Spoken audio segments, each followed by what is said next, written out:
창세기 24장 1절에서 7절까지 우리 한 절씩 교독하도록 하겠습니다. 아브라함이 나이가 많아 늙었고 여호와께서 그에게 범사에 복을 주셨더라.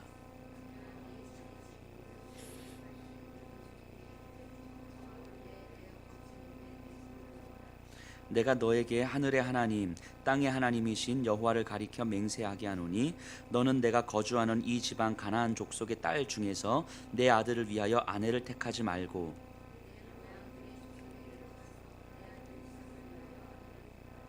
종이 이르되 여자가 나를 따라 이 땅으로 오려고 하지 아니하거든 내가 주인의 아들을 주인이 나오신 땅으로 인도하여 돌아가리이까.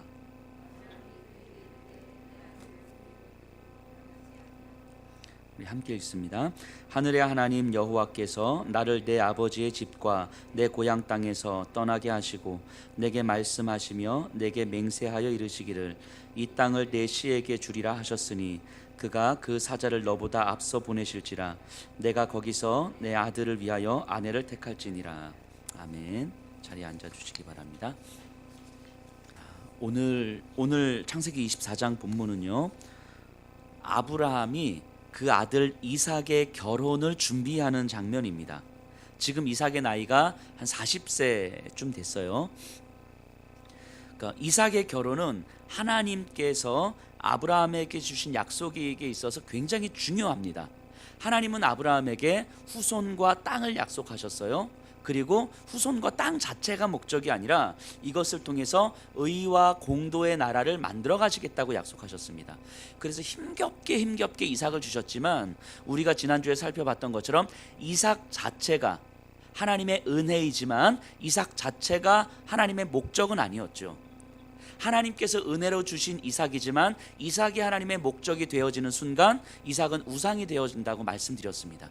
그래서 하나님께서 우리에게 은혜로 주신 것은 은혜이지만 그 자체가 하나님의 목적이 될 수는 없는 거예요. 즉 하나님께서 이삭을 주셨지만 이삭으로 끝이 아니고 이삭을 통하여서 이루실 하나님의 일들이 또 있는 거예요. 그것을 위하여서 이삭이 결혼을 이제 해야 되는 거잖아요. 즉 이삭의 결혼은 하나님의 약속을 구체적으로 이루어 가시는 과정을 보여주고 있습니다. 그리고 창세기 24장은 그 내용을 보여주는데 창세기에서 제일 길어요. 장 자체가. 그만큼 이삭의 결혼에 대해서 이 창세기 저자가 매우 중요하게 다루고 있다는 걸 알 수 있는데요. 우리 1절 2절을 제가 한번 볼게요. 아브라함이 나이가 많아 늙었고 여호와께서 그에게 범사에 복을 주셨더라. 아브라함이 자기 집 모든 소유를 맡은 늙은 종에게 이르되 청하건대 내 허벅지 밑에 내 손을 넣으라. 아브라함 생전에 이삭을 결혼시키기 위해서 자신의 집에 있는 늙은 종을 부릅니다. 이 늙은 종이라고 강조하는 건 아마 아브라함하고 굉장히 오랜 시간 함께 있었던 사람이었을 거예요. 가장 신뢰하고 가장 중요한 걸 맡길 수 있는 사람인 거죠. 그래서 허벅지 밑에 손을 넣었다라고 이야기하는데 이것은 이게 남자의 생식기를 얘기합니다. 그러니까 할례의 표가 있는 곳, 즉 여호와의 언약 아래 손을 넣는 걸 의미하는 거거든요. 그렇기 때문에 이 할례의 표가 있는 곳에 손을 넣는다는 것은 하나님께 맹세시키는 장면이고 하나님의 언약을 이루는 맹세다라고 하는 것에 의미가 있어요.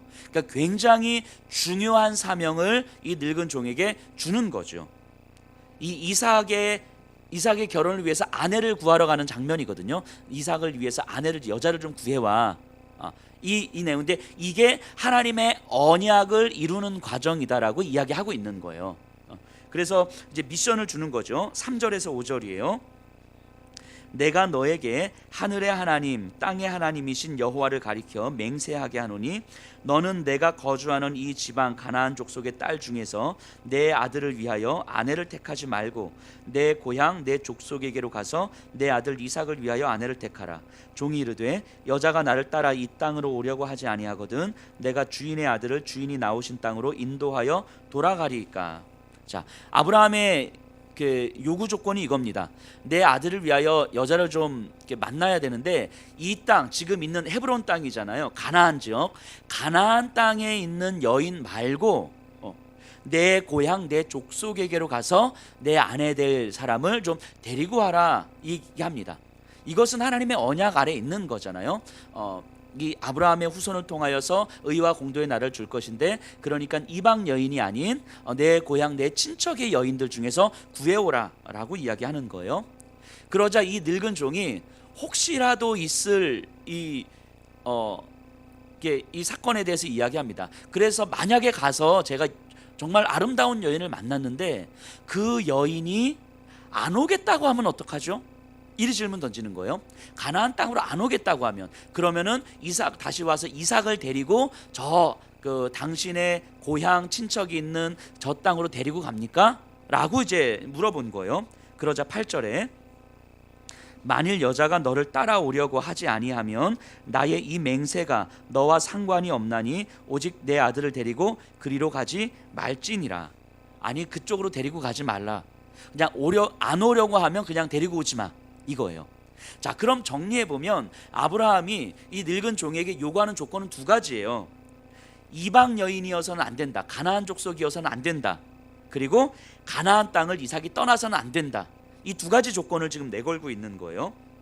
지금 이 내용을 이 본문은 되게 강조하면서 서술하고 있는데, 왜냐하면 이건 하나님의 약속이기 때문일 거예요. 아브라함의 후손에서 주실 것이고, 그리고 이 하나님께서 약속하신 이 땅에서 하나님의 나라를 만들어 갈 것이고, 그러니까 이방 여인이어서는 안 되고 이 가나안 땅을 떠나서는 안 되고, 이거를 정리하면 이런 거죠. 가나안 족속에 속하지 않는 여인이 가나안 족속에 와서 살아야 되는 거예요. 이게 지금 아브라함의 요구 조건입니다. 그럼 이걸 이삭의 아내가 될 여인, 이제 리브가인데요. 이 리브가 아내가 될 여인의 입장에서 생각해 보면, 아브라함에게 말씀하셨던 것처럼 여인의 입장에서 보면 내 아비와 친척의 집을 떠나서 하나님께서 약속하신 땅으로 가야 되는 거잖아요. 여자의 입장에서 생각해 보면, 그러니까 가나안 족속이 아닌 여인이 가나안 땅에 와서 살한다는 건 그 여인의 입장에서 보면 내 고향, 내 친척, 내 아버지의 집을 떠나서 하나님께서 정하신 곳에 와서 살아야 되는 거죠. 즉, 이 여인의 입장에서 보면 아브라함에게 하신 하나님의 약속이 그대로 아브라함을 통해서 이 여인에게도 임하고 있다는 것을 아는 거죠. 즉, 이삭의 결혼은, 이 결혼이라는 과정은 단순하게 아들을 결혼시키는 과정이 아니라 하나님의 약속을, 아브라함에게 하신 하나님의 약속을 이루는 과정이라는 것을 명확하게 지금 아브라함을 통해서 보여주고 있는 거예요. 그러니까 아브라함에게 하신 약속이 이제 점점 구체화되어져 가는, 성취되어져 가는 과정인 거죠. 근데 여기서 잘 생각해 보세요. 하나님의 약속이, 아브라함을 통해서 이루신 약속이 점차 이루어져 가는데, 이 점진적 과정 중에서도 변화되지 않는 약속의 내용은 이거였어요. 가나안 족속에 속하지 않는 여인이 가나안 땅에서 살아야 되는 것, 이 땅에 속하지 않는 사람이 이 땅에서 살아야 되는 것, 이건 아브라함도 마찬가지고 리브가도 마찬가지고, 이것은 변하지 않는 약속이죠. 이 변하지 않는 약속을 중심으로 하나님의 역사가 이루어지는 거예요. 자, 이 하나님의 약속, 변하지 않는 이 하나님의 약속이 완전히 성취되어지는 것이 바로 예수님이잖아요. 예수님이 바로 이 약속에 해당되시는 분이죠.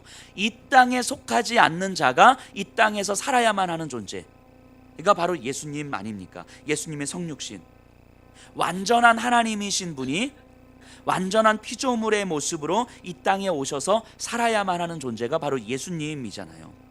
그래서 예수님 곧 그 이름을 영접하는 자에게는 하나님의 자녀가 되는 권세를 주심으로 이 땅과 영원한 나라에서 하나님 나라를 누리며 살게 하신 거죠. 아브라함에게 약속하신, 아브라함의 후손을 통하여서 의와 공도의 나라를 이 땅에서 만들어 가실 것이다 라고 하는 하나님의 약속이 점진적으로 이루어져 가고 성취되어져 가는데, 이 약속을 완전히 이루신 예수님의 성육신, 이 땅에 속하지 않는 자가 이 땅에서 살아야만 하는 그 존재로서 오셔서 하나님께서 약속하신 의와 공도의 나라를, 이 땅과 영원한 하나님 나라에서 하나님의 나라를 완성해 가시고자 한 거죠. 그래서 아브라함에게 하신 약속이 이삭의 결혼을 통해서 이루어지고, 또 이삭의 결혼을 통해서 또 성취되어져 가는 과정이 예수님에 의해서 그대로 이루어지는 과정이 성경이 진행되어지는 과정인 거죠.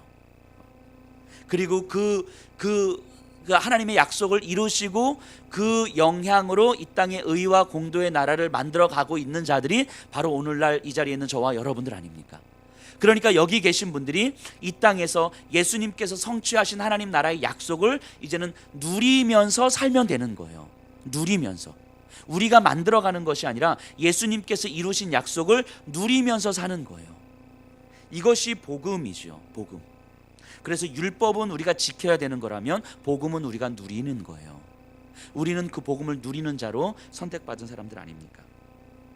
어쨌든 그만큼 이 이삭과 리브가의 결혼은 예수님의 성육신을 예표하는 사건으로서 매우 중요한 사건이라고 성경은 기록하고 있는 거예요. 그렇기 때문에 이 결혼이 진행되어지는 과정 또한 굉장히 중요합니다. 그래서 굉장히 길게 한 편의 드라마를 엮듯이 창세기 24장은 기술하고 있는 거예요. 자, 이 결혼을 이루기 위해서 결정적인 역할을 하는 존재가 이제 늙은 종이거든요. 이 늙은 종의 이야기를 살펴보면서 하나님의 약속이 어떻게 이루어지는지를 좀 생각해 보려고 합니다. 지금 이 아브라함이 있는 곳은 가나안 지경 헤브론이에요. 헤브론.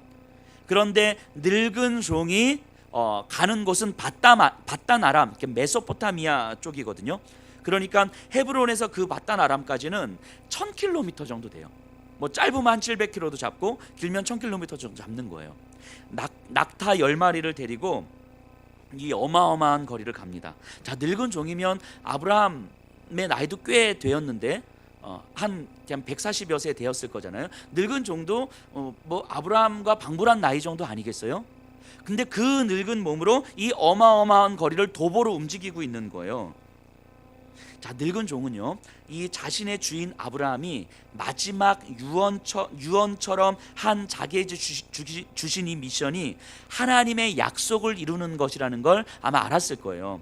평생을 아브라함과 함께하면서 아브라함으로부터 하나님에 대한 이야기를 들었을 것이고, 하나님께서 아브라함에게 주신 그 축복을 충분히 경험했을 것이고, 그래서 이 늙은 종은 아브라함과 함께 있으면서 하나님을 경험했을 텐데, 마지막으로 자신에게 주신 이 유언과 같은 미션은 이거는 우리의 주인이 하나님의 약속을 이루고자 하는 매우 중요한 사명이구나 라고 이 늙은 종은 깨달았을 거예요. 그렇기 때문에 자신의 마지막 삶을 걸고 이 험난한 여정을 지금 출발하고 있는 거 아니겠습니까? 이 여정을 출발하는 건 여기에 자신의 삶을 걸고 있는 거겠죠. 34절 35절 잠깐 가서 보세요. 이 늙은 종이 바단 아람 가서 리브가의 부모님을 만나서 하는 이야기인데요. 34, 35절에 그가 이르되 나는 아브라함의 종이니이다. 여호와께서 나의 주인에게 크게 복을 주시어 창성하게 하시되 소와 양과 은금과 종들과 낙타와 나귀를 그에게 주셨고. 자, 리브가의 부모님을 만나서 처음 하는 말이 나는 아브라함의 종인데 우리 여호와 하나님께서 우리의 주인에게 많은 축복을 주셨습니다. 이렇게 시작하는 거예요. 그러니까 이 늙은 종은 아브라함에게 임하신 하나님의 은혜를 평생 함께 충분히 많이 경험한 거죠. 그러니까 자신이 떠난 이 험난한 여정 또한 하나님의 약속을 이루는 한 과정이라는 하나님의 사명을 붙들고 가고 있다는 것을 우리가 충분하게 짐작할 수 있을 것 같아요. 아마 자신의 삶의 마지막 여정일 것이고 마지막 사명일 것이고, 이 사명을 위해서 내 삶을 걸어도 충분하다라고 아마 생각을 했겠죠. 자, 그리고 10절 보세요. 10절.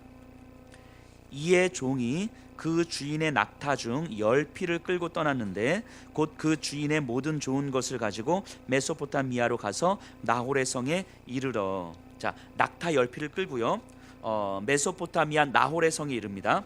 아마 한 달 이상 걸린 아마 여정이었을 거예요. 그리고 11절에서 14절은 거기 나홀의 성에 딱 이르렀는데 난감하잖아요. 여기서 이제 이삭의 아내 될 사람을 찾아야 되거든요. 그 어떻게 찾냔 말이죠. 어디를 이렇게 향해서 간 것도 아니고 그냥 일단 갔단 말이죠. 그래서 하나님 앞에 기도하는 장면이에요. 자, 11절부터 제가 한번 읽어볼게요.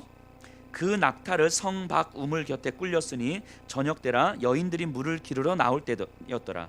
그가 이르되 우리 주인 아브라함의 하나님 여호와여 원하건대 오늘 나에게 순조롭게 만나게 하사 내 주인 아브라함에게 은혜를 베푸시옵소서. 성중 사람의 딸들이 물 기르러 나오겠으니 내가 우물 곁에 서 있다가 한 소녀에게 이르기를 청하건대 너는 물동이를 기울여 나로 마시게 하라 하리니 그의 대답이 마시라 내가 당신의 낙타에게도 마시게 하리라 하면 그는 주께서 주의 종 이삭을 위하여 정하신 자라. 이로 말미암아 주께서 내 주인에게 은혜 베푸심을 내가 알겠나이다.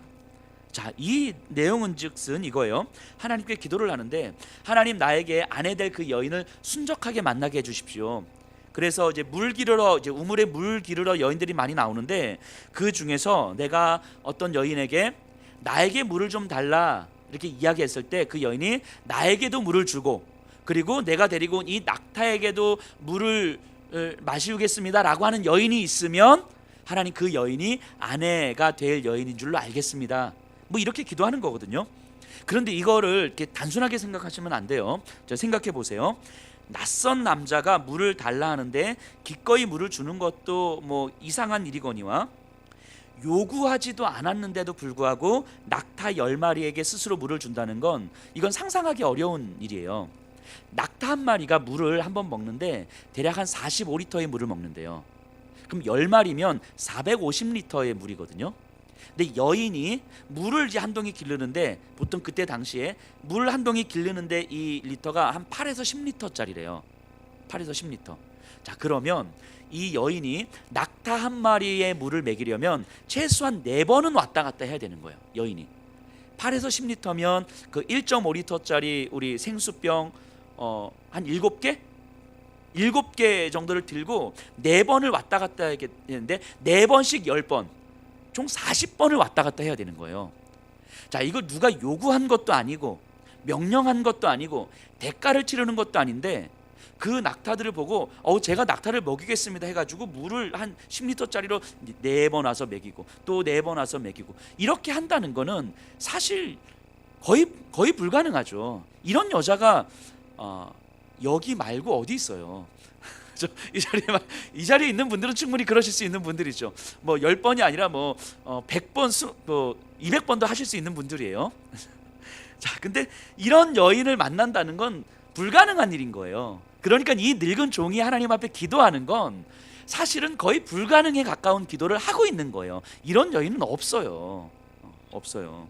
이 늙은 여인이 2017년도 안중 땅에 있어야 이런 여인을 발견하는데 사실 이때는 없었단 말이에요.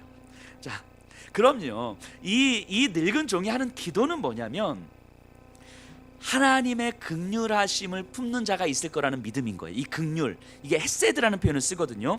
은혜 베푸심을 내가 알겠나이다 할 때 이 은혜라는 단어를 헤세드라는 단어를 번역한 거예요. 그러니까 하나님께서 긍휼을 베푸실 줄 아나이다. 하나님의 사자가 나보다 먼저 앞서서 하나님께서 길을 예비하실 줄로 아나이다.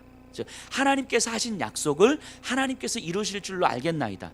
그래서 이 마음을 품은 하나님의 이 긍휼하심, 이 사랑의 마음을 품은 여인이 분명히 있을 것이라는 거죠. 즉 하나님께서 이 늙은 종이 이 기도를 할 때 어떤 기적과 같은 하나님 표적 보여주시면 내가 하겠습니다, 단순하게 이런 차원이 아니고 내 주인의 아들 이삭의 아내를 구해야 되는데 이 아내는 충분히 하나님의 사랑을 품는 자, 긍휼한 마음이 있는 자여야 합니다. 그런데 하나님 이런 여인을 주님께서는 충분히 예비해 주셨을 줄로 믿습니다. 이 고백을 하고 있는 거죠. 이 얘기예요. 자, 이 땅에 오신 이 예수님의 성육신, 이 이삭과 리브가의 결혼이 예수님의 성육신에 대한 예표라고 말씀드렸잖아요. 이 예수님의 성육신이 바로 하나님의 긍휼의 표현 아닙니까? 하나님의 사랑의 표현이잖아요. 그 하나님의 사랑이 전형적으로 나타난 현상이 예수님인데요. 자, 이게 기독교의 핵심이에요. 이게. 자, 이 땅을 향한 하나님의 마음은 사랑이죠. 사랑. 완전히 자신의 모든 것을 던지신, 당신의 아들까지 내어 던지신 하나님의 사랑이에요. 그 사랑이 표현되어진 것이 말씀이고요. 이 말씀이 현실로 나타난 사건이 예수님이죠. 그리고 이 예수님에 대한 기록이 성경이죠. 이해되시죠? 이것을 잘 아셔야 돼요. 하나님의 사랑이 드러난 것이 말씀이고요. 이 말씀이 현실화된 것이 예수님이고, 이 예수님에 대한 기록이 성경이에요. 그러니까 우리가 이 성경을 읽으면서 하나님의 사랑을 읽어내지 못하면 성경을 제대로 못 읽는 거예요. 성경을 공부하면서 하나님의 사랑을 읽어내고 하나님의 사랑을 품고 하나님의 사랑으로 다시 성경을 바라보지 못하면 우리는 성경을 제대로 이해하지 못하는 거라고요. 성경 자체는요, 사실 그냥 종이고 책일 뿐인 거죠. 이 자체가 무슨 큰 어떤 영역이 있는 건 아니잖아요.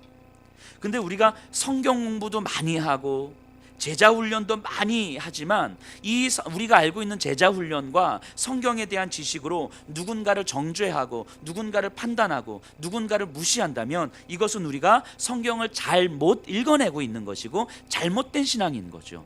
성경을 통해서 우리는 하나님의 사랑을 읽어내고 하나님의 긍휼을 읽어내서 성경을 알아가면 알아갈수록 우리 안에 하나님의 그 긍휼의 마음을 품어야 되는 거예요. 마치 이 리브가를 구했던 것처럼. 그리고 내 주인의 아들 이삭의 안에는 이 긍휼의 마음이 있는 자여야 합니다 라고 했던 것처럼 이 땅에 하나님의 의와 공도의 나라를 만들어갈 하나님의 사람들은 이 긍휼의 마음이 있는 사람이어야 되는 거예요. 그리고 오늘날 그 사람들이 우리들 아닙니까? 우리가 성경을 많이 읽는 이유는 그 안에서 하나님의 사랑을 더 깊이 끄집어내기 위해서고 하나님의 사랑을 더 깊이 누리기 위해서인 거죠. 그런 사람들을 통하여서 하나님은 하나님의 약속을 이루어 가시는 거예요. 많은 성경적 지식과 많은 훈련을 통해서 하나님이 이루어 가시는 것이 아니라 하나님의 그 사랑과 긍휼을 통해서 하나님은 하나님의 약속을 이루어 가시는 거예요. 즉 늙은 종의 이 마지막 삶을 건 순종도 그리고 늙은 종의 이 기도도 모두 하나님의 사랑을 표현하고 있는 거죠. 자, 그렇게 기도를 하고 있는데요. 15절 보세요. 말을 마치기도 전에 리브가가 물동이를 어깨에 메고 나오니 그는 아브라함의 동생 나홀의 아내 밀가의 아들 부두엘의 소생이라. 자, 기도가 마치기 전에 리브가가 물동이를 들고 오는 것을 봅니다. 그래서 그 여인에게 이제 말을 거는 거예요. 나에게 조금 물을 마시게 하라. 딱 여기까지만 한 거예요. 자, 19절부터 20절 제가 볼게요. 마시게 하기를 다하고 이르되 당신의 낙타를 위하여서도 물을 길어 그것들도 배불리 마시게 하리이다 하고 급히 물동이의 물을 구유에 붓고 다시 기르려고 우물로 달려가서 모든 낙타를 위하여 깃는지라. 자, 붓고 달려가서 또 붓고 달려가서 또 붓고 모든 낙타를 위하여 깃는지라.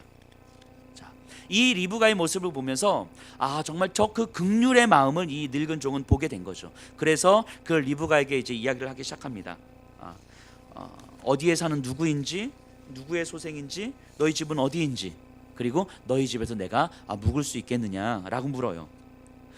알아보니까 이 리브가는요, 아브라함의 동생인 나홀의 아들인 부두엘, 이 부두엘이 딸인 거예요.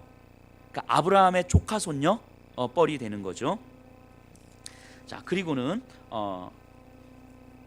이렇게 이 리브가가 집에 가서 이제 자신의 부모님과 가족들에게만 이 이야기를 하는 거예요. 자, 26절 27절. 이에 그 사람이 머리를 숙여 여호와께 경배하고 이르되 나의 주인 아브라함의 하나님 여호와를 찬송하나이다. 나의 주인에게 주의 사랑과 성실을 그치지 아니하셨사오며 여호와께서 길에서 나를 인도하사 내 주인의 동생 집에 이르게 하셨나이다 하니라. 리브가는 집에 가서 이야기를 하고요. 이 늙은 종을 맞이합니다. 그리고 늙은 종은 가서 이제 다 설명하는 거예요. 부모와 오빠 라반에게 자신이 누구이며 또 왜 이곳에 왔는지 다시 한번 상세히 설명하고 왜 가나안에서 여자를 구하지 않았는지 밧담 아람까지 온 이유가 무엇인지 그리고 왜 이곳에서 살면 안 되는 거고 가나안 땅으로 가야만 하는지 이 막막한 이곳에 와서 하나님께 여인을 만나게 해달라고 기도했는데 그 기도의 응답으로 리브가를 만나게 된 과정을 상세하게 설명합니다.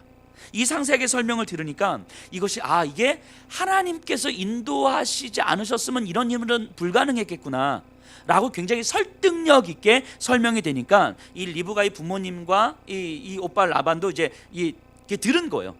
그럴 수밖에 없었겠구나 해서 리브가를 보내기로 결정하고 그리고 늙은 종은 이 리브가와 함께 가나안 땅으로 옵니다. 이렇게 해서 이삭과 리브가의 만남의 과정이 일단락돼요. 여기까지가 이제 24장 그 제일 뒷부분을 제외하고 의 내용이거든요. 제일 뒷부분은 이제 가나안 땅에 와서 리브가와 이삭이 이제 만나는 장면이에요. 그리고 여기서 이제 끝하면 좋겠는데, 그렇죠? 근데 오늘의 이 본문을 다시 한번 좀 꼼꼼하게 살펴보면요, 창세기 본문에서는 조금 낯선 방식으로 이야기가 진행되는 걸 알 수가 있어요. 어떤 거냐면, 하나님이 분명히 직접적으로 말씀하시거나 직접적으로 간섭하시고 나타나셔서 일을 진행하시진 않으시잖아요. 이 이야기는 늙은 종과 리브가의 이야기예요.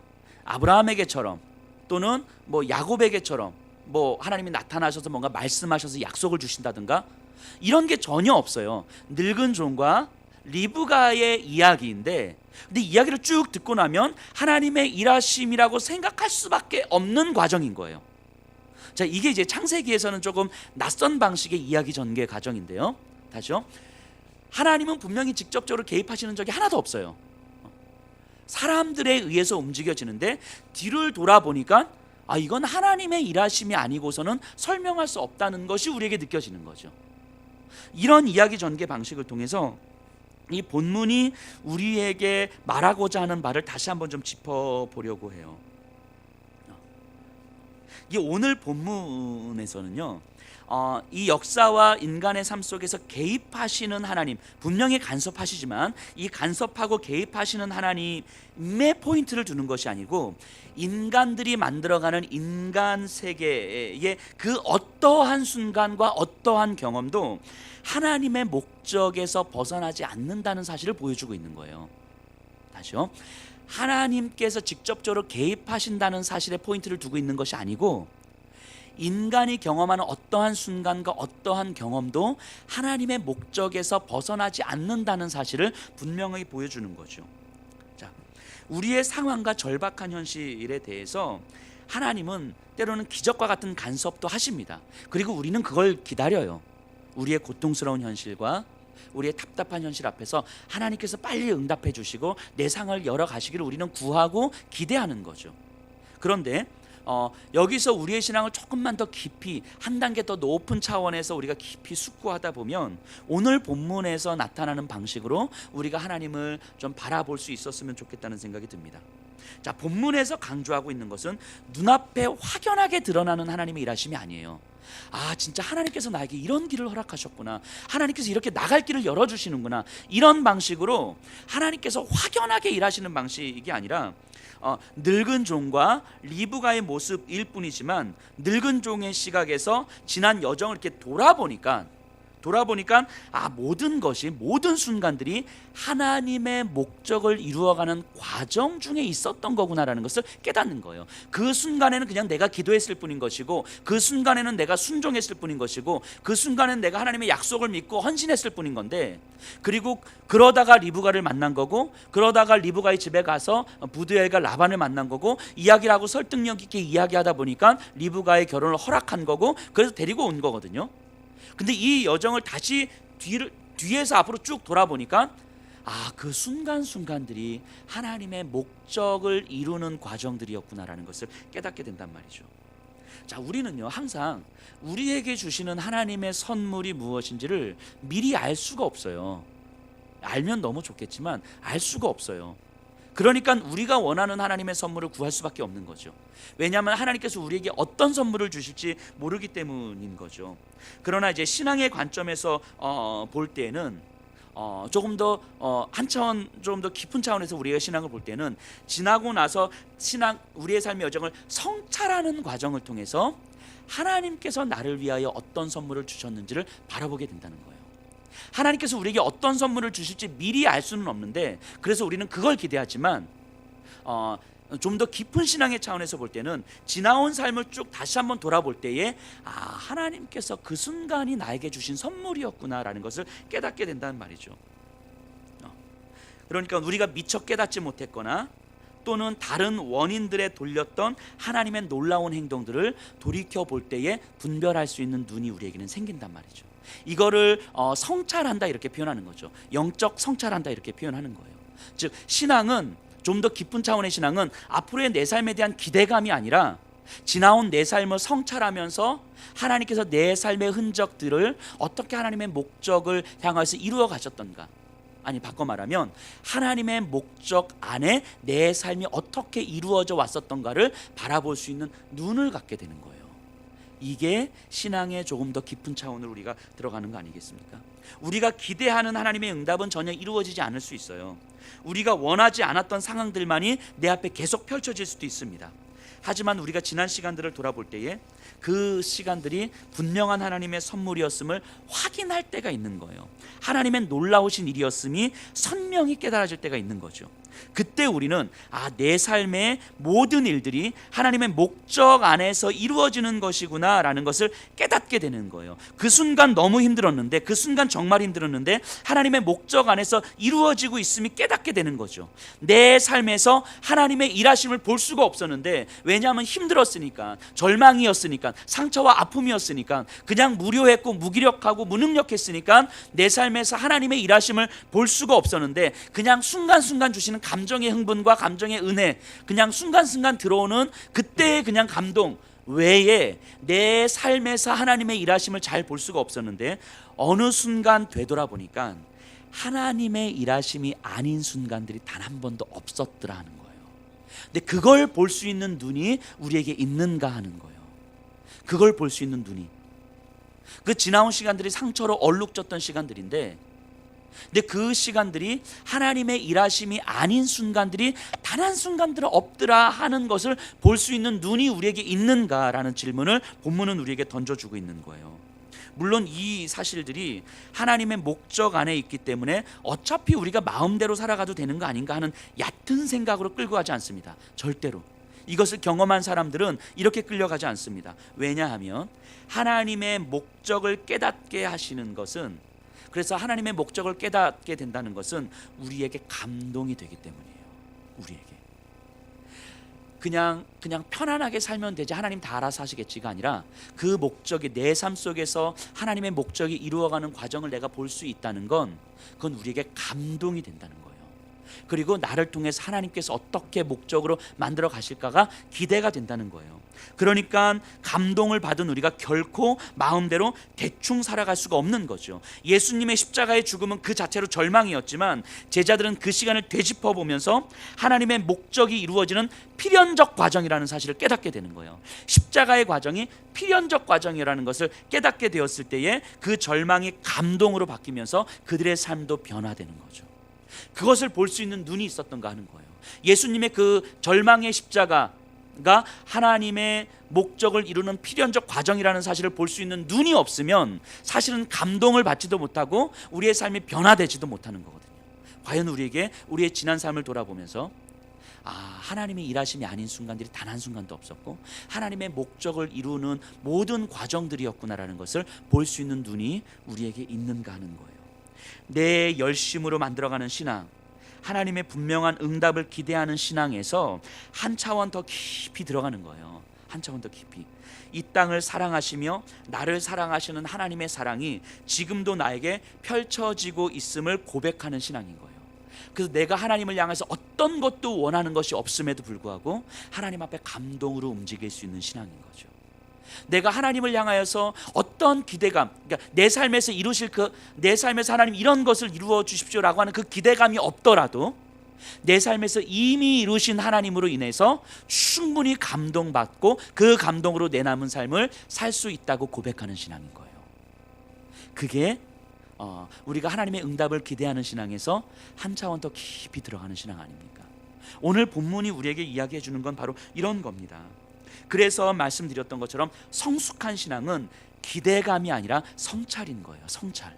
내 지난 삶을 성찰하면서 하나님의 일하심과 목적 가운데 내 삶을 이용하고 계셨음에 대한 깊은 성찰. 그렇기 때문에 지금 내가 지내고 있는 이 어둠의 터널이 그 지난 시간들을 성찰할 수 있는 눈이 있다면 지금 지내고 있는 어둠의 시간들이 사실은 그렇게 절망만은 아닌 거죠.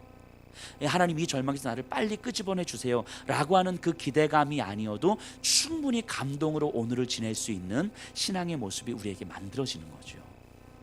그래서 성숙한 신앙은 기대감보다는 성찰에 가까운 거죠. 2017년도를 돌아보니 하나님은 하나님의 계획을 내 삶을 통해서 이렇게 이루어져 가고 계셨구나. 나에게 하나님의 목적을 이렇게 깨닫게 하시는구나. 그것이 무엇이든지 이제는 내 삶에서 어떤 기대감이 아니라 하나님의 목적을 이루어 가실 터이니 그 하나님의 목적 가운데 그냥 내가 순종하는 길이 내 삶의 가장 아름다운 길이겠구나. 이 고백이 이제 우리에게 있는 거예요. 이 길이 나에게 가장 안전한 길이고 가장 아름다운 길이겠구나 라고 고백하는 거죠. 이게 깨달아지는 거예요. 이거를 저는 영적 성찰이라고 부릅니다. 영적 성찰. 그냥 한 해를 돌아보면서 이건 좋았고 이건 싫었고 하나님 이렇게 은혜를 주셨고 감사합니다 하면 단순하게 이런 차원이 아니라, 이런 것도 물론 필요하지만 이런 것이 아니라 하나님의 목적 가운데 내 삶이 어떻게 놓여져 있었던가, 그 하나님의 목적 가운데 내 아픔이 어떤 위치에 놓여져 있었던가, 내가 경험했던 그 절망이 하나님의 목적을 이루는 어떤 조각 퍼즐로 자리 잡고 있었던가, 이것을 볼 수 있는 눈인 거예요. 이걸 영적 성찰이라고 하는 거죠. 이게 분명히 하나님 개입하시지 않은 것 같은데 사람들이 움직여 가는데 돌아보니까 하나님의 일하심일 수밖에 없었던 이 사건이 오늘날 우리에게도 동일하게 이루어지는 거죠. 분명히 지금 내 삶을 돌아보면 하나님께서 침묵하시는 것 같거든요. 지금 내 삶을 돌아보면 하나님께서 나에게 너무하시는 것 같거든요. 지금 내 삶을 돌아보면 하나님은 정말 가만히 계시는 것 같거든요. 그런데 조금 지나고 나서 지난 내 삶을 돌아봤더니 깜짝 놀라는 거죠. 하나님의 일하심이 아닌 순간이 없는 거예요. 그걸 볼 수 있는 눈이 나에게 생기는 거예요. 그때 우리에게 주는 감동은 우리로 하여금 오늘 지금 이 자리에서 어떤 것을 기대하지 않아도 충분히 감동으로 살게 하는 거죠. 우리 성도님들 이렇게 신방을 하면서 한 분 한 분 만나면서 참 마음 아플 때가 있어요. 여러 가지 모양으로 지난 교회에서 또 목회자들에게 많은 상처를 받고 이렇게 힘들어하시는 분들을 참 많이 보게 됩니다. 물론 저는 저희 예수평화교회가 뭐 최고의 교회라고 생각하지 않습니다. 그리고 제가 뭐 최고의 설교자라고 생각하지 않습니다. 저보다 훨씬 설교 잘하시는 분들 많으시고 훨씬 인격적인 분들도 많으시고 훨씬 좋은 교회도 많습니다. 그냥 저희 예수평화교회는 그냥 이 땅에 있는 교회 중에 하나일 뿐이고 저 요한옥 목사도 이 땅에 있는 목회자 중에 한 사람일 뿐인 거예요. 근데 그럼에도 불구하고 교회와 목회자로 인하여서 상처받고 오랜 시간 힘겨워하시던 분들을 만나서 이야기하다 보면, 그래서 그런 분들이 회복되어지고 치유되어지는 모습들을 보면 참 감사합니다. 어떤 분은 그러세요. 교회에서 목회자에게 상처를 받고 지난 한 4, 5년 동안 너무 방황을 한 거죠. 교회를 정하지 못하고 방황을 하다가 이렇게 오셨어요. 그래서 이야기를 나누고 제가 신방을 가는데 그러시더라고요. 신방을 딱 갔는데 목사님 그 신방 받기 전에 어제 막 눈물을 흘렸다는 거예요. 그러니까 왜요? 그랬더니 우리한테도 그 소속된 교회가 있고 우리에게도, 우리 가정에게도 담임 목사님이 생겼고 그 담임 목사님 우리 집에 신방 오신다는 그 사실이 너무너무 감격스러워서 어젯밤에 신방을 준비하면서 울었다는 거예요. 그 부부가. 그 말을 듣는데 너무 마음이 아픈 거예요. 너무 마음이 아픈 거예요. 뭐 교회가 뭐라고 담임 목사가 뭐라고, 근데 우리 집에 신방 온다는 그 사실만으로 너무 감격하고 너무 좋아서 막 울었다는 거예요. 이제 그런 모습을 보면 참 마음이 아프고 힘듭니다. 그런데도 회복되어지고 막 이렇게 치유되어지는 모습을 보면 너무너무 감사해요. 그러면서 이런 말씀 좀 많이 하세요. 그 시간들이 참 힘들었는데 그래도 이곳에 와서 더 큰 은혜를 누릴 수 있어서 그 시간들이 아니었으면 지금 여기서 누리는 더 큰 이런 큰 은혜를 누릴 수 있을까 하는 생각을 하게 됩니다. 이런 이야기를 하세요. 그 시간들이 없었다면 여기서 이 말씀의 은혜를, 이 교제의 은혜를 어떻게 누렸을까, 못 누렸을 것 같아요 라는 이야기를 해요. 이런 이야기를 들으면 참 감사한 거죠. 그러면서 또 이런 기대감을 갖습니다. 마찬가지로 예수평화교회 와서 이제 끝이 아니잖아요. 여기서 은혜 받고 끝이 아니잖아요. 여기서 끝이면 예수평화교회가 이제 우상이 되는 거고요. 그러면 여기서 은혜를 받으면 또다시 그 삶을 향한 하나님의 목적을 이루는데 우리의 삶이 또 사용되어져야 되는 거잖아요. 받은 은혜를 흘려보내면서 어찌 보면 그 모든 순간순간들이 하나님의 목적을, 이분들을 통해서 하나님의 목적을 이루어 가시기 위해서 하나의 작은 조각으로 자리 잡게 하신 하나님의 일하심이었구나라는 사실을 점점 보게 되는 거죠. 그 아픔의 시간들이라는 게 하나님의 일하심이었구나. 그래서 지금이 더욱 감사하고, 그래서 앞으로 남은 내 삶이 내가 기대하는 바가 아니라 하나님의 목적을 어떻게 이루어 갈 것인가에 대해서 더 충분히 기대가 되는 거죠. 그래서 어떻게 순종하는 삶을 살 것인가에 대해서 더 깊이 고민을 하게 되는 거죠. 이게 저 자신을 봐도 좀 그렇습니다. 제가 제 목회를 하게 되면서, 목회를 하면서 목회를 하기까지, 결정하기까지 참 힘든 시간이 있었거든요. 다른 것들을 다 이제 하던 거를 그만두고 목회를 하기로 결정할 때까지 참 많이 힘들었거든요. 그래서 나름 모든 걸 딱 정리하고 목회를 하기로 딱 결정을 했잖아요. 근데 사실 진짜 힘든 건 그때부터 오더라고요. 목회를 하기로 딱 결정한 순간부터 감당할 수 없는 힘겨움들이 오더라고요. 진짜로. 가장 먼저 왔던 것이 저에게는 경제적인 어려움이었던 것 같아요. 직장 생활하면서 이제 해놨던 것들이 이제 다 이제 됐고, 이제 아무것도 없는 상황 속에서 이제 오직 교육 전도사의 사례를 가지고 우리의 가정을 이제 만들어 갔었어야 되는데, 사실 이게 안 되더라고요. 우리의 가정을 교육 전도사의 사례로 한 가정을 꾸린다는 게 안 되더라고요. 물론 제 씀씀이의 문제도 분명히 있었겠지만, 그래서 사역을 진행하는데 이게 진짜 아무것도 없는 거예요. 진짜 아무것도. 집에 아무것도 없는 거예요. 혼자서는 어떻게든 해보겠는데, 사실은 이렇게 가족이 있고 우리 첫째 아이가 이제 한 100일 뭐 이렇게 태어난 지 얼마 안 됐고 없는 거예요. 사실은 이게 진짜. 그래서 하나님 앞에 제가 교회 가서 막 기도했어요. 하나님, 막 온갖 기도를 했습니다. 하나님, 하나님 나를 이렇게 연단시키는 거 압니다. 하나님 연단시키는 거 아니까 하나님 제가 연단 받겠습니다. 조금 시간이 지나서 하나님, 이제 그만하셔도 될 것 같아요.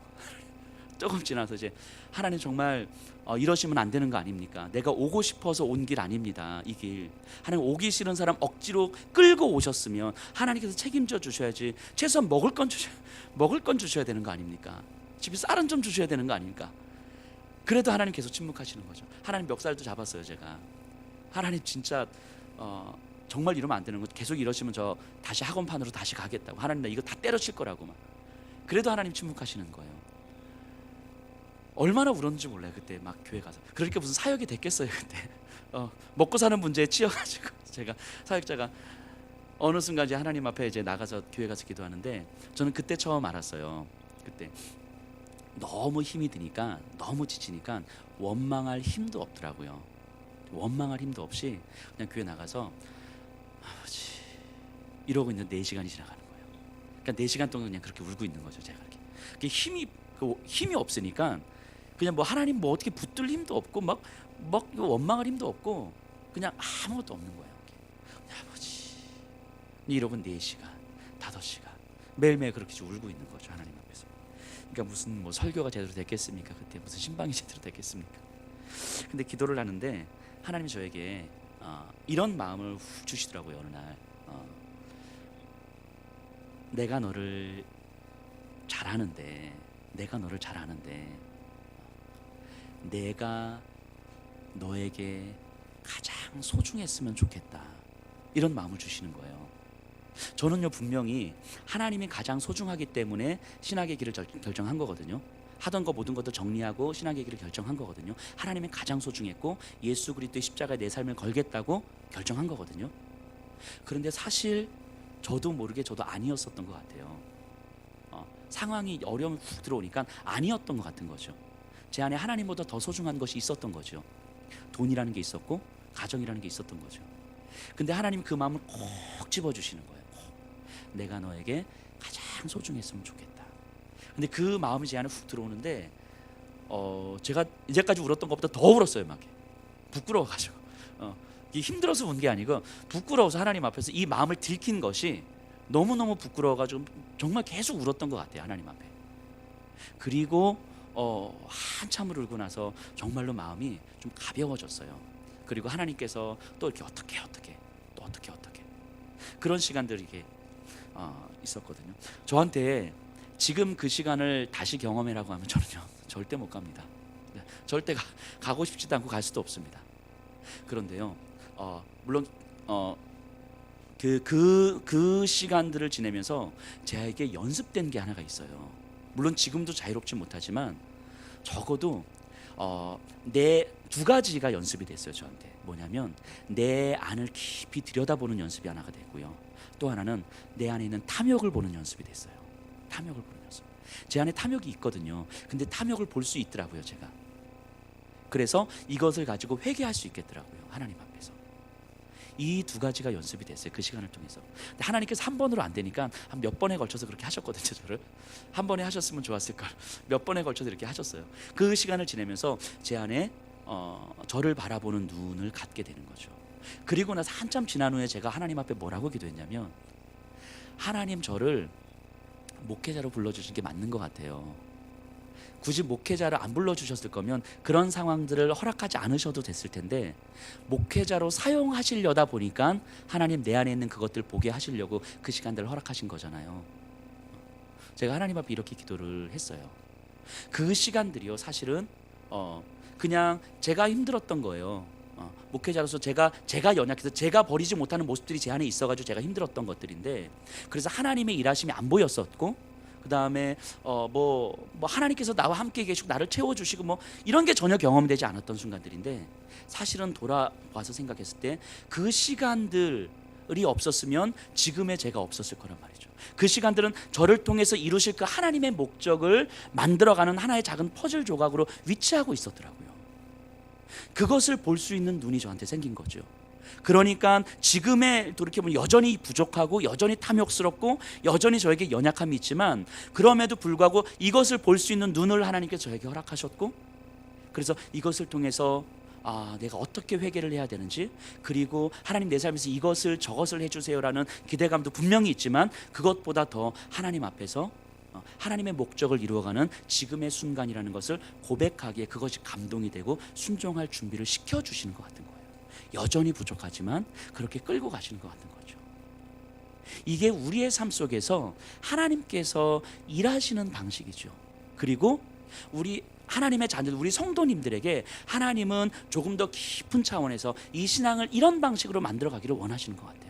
눈앞에 보이는 어떤 것들을 막 뭔가 주시고, 기도의 응답을 주시고, 뭔가 길을 열어주시고, 이게 하나님의 일하심이구나라고 확인할 수 있는 방식도 분명히 필요하지만, 그런 확인할 수 있는 방식이 전혀 없더라도 사실은 돌아보니까 하나님의 일하심이 아닌 것이 단 한순간도 없었다는 것을 볼 수 있는 눈을 우리에게 갖기를 원하시는 거죠.